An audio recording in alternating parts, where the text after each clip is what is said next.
Yesu Christaru, Shanti. A good Hindu also could say the same thing. Dear friends, we are brothers, we have all got very similar thoughts, very similar ideas. We have not given you anything to eat or drink. Forget it, he said. As long as you did it to the least of my brothers or sisters, you are worthy to come into the glory of your Father.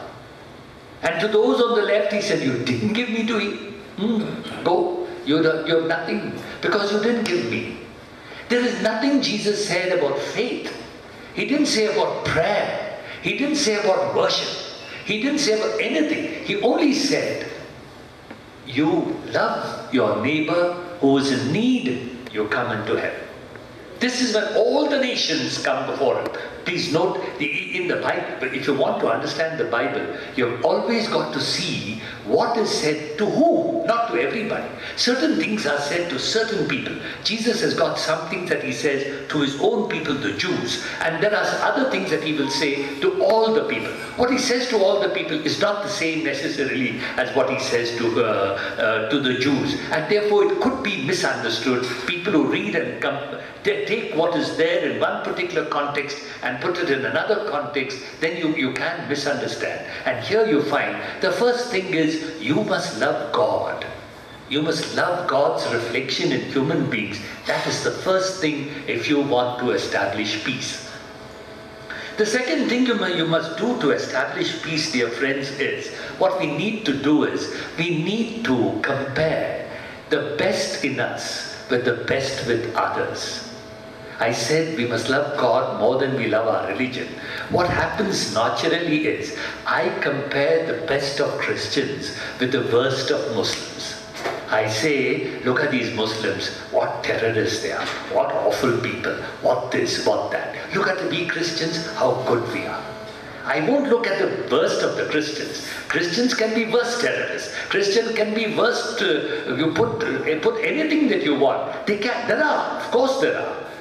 Not only among Christians, about everybody else also the same thing. But what is our tendency? The tendency is to compare the best of ours with the worst of the others. And that is what we have to be very careful. Can we be honest enough and compare the best in us with the best in others? If we do that, we are on the path of peace. We will have nothing against another. We will not have our superiority complex. What if ours is far superior than others? We are different, fine, we are all different. We can accept being different, but the superiority, inferiority, that is not something that is acceptable. And we feed that superiority in us by comparing what is best in us with the worst in others. That is not fair, it is cheating, it's not correct. And our religion must not teach us that. It must teach us to be fair to others, compare the good and in us with the good in others. I was yesterday, or day before yesterday, I got an email. I think I know the person who sent it to me.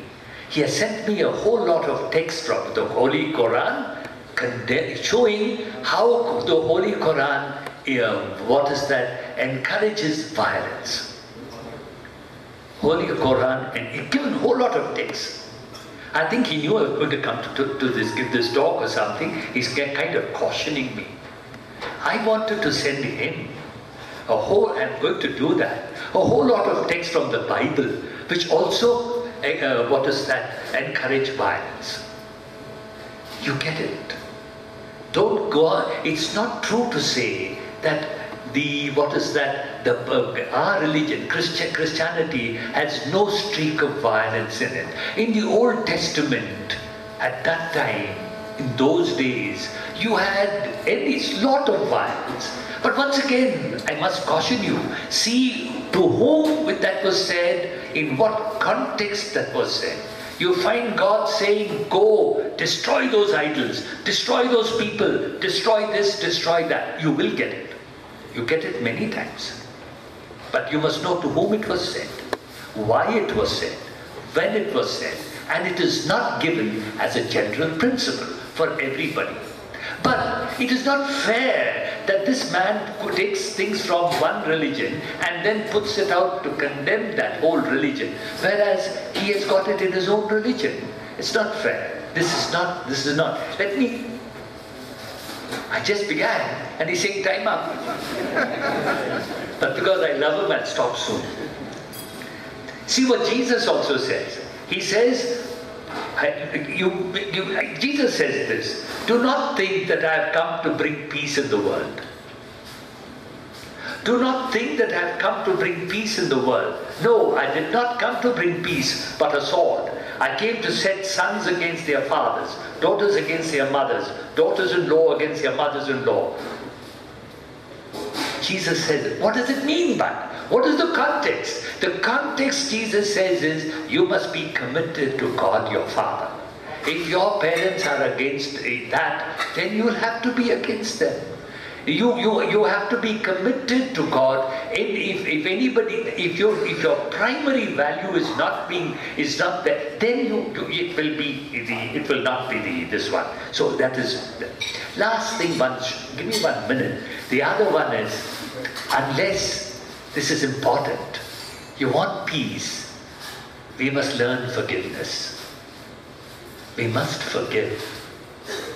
If we don't forgive, it will remain in our hearts, and there will be a cold war, and we will look forward to the time when we want to hit back. Unless the Brahmin forgives the Dalit and the Dalit forgives the Brahmin, unless the Catholic forgives the Protestant and the Protestant forgives the Catholic, unless the Hindu forgives the Muslim and the Muslim forgives the Hindu, there will be no peace. Forgiveness is the important thing. And if Jesus has taught us anything, it is forgiveness. If the whole meaning of the cross is there, you could do anything to him. You could bring false witnesses against him. You could condemn him to death for no reason. You could scourge him. You could crown him with thorns. You could pierce his side with a lance. And the only thing that you could get from him is, Father, forgive them. They don't know what they do. And that's how he took in the evil and did not retaliate. What happens is, evil has a way of retaliating. You create evil. Evil brings forth evil in somebody else. If I insult you and you don't take it well, you look for a chance to hit me back. And if you hit me back, I'll look for a chance to hit you harder. There'll be peace a little while, but I'm looking for a chance to hit you harder. This is what happens. Unless I really forgive, accept it, and don't let evil to beget evil and to spread it. I think that is the best teaching that Jesus has given us. If we want peace, let us learn to forgive. I ask these fellows to forgive me for going beyond that 1 minute. May the Lord bless us. The last speaker said, live and let live. Let me say, live and allow them to grow. Not just let live. We will really love others if we try to others also must progress. I too must progress. Let us not only live and let live. Let live is not enough for me. I want everybody to grow. Thank you all.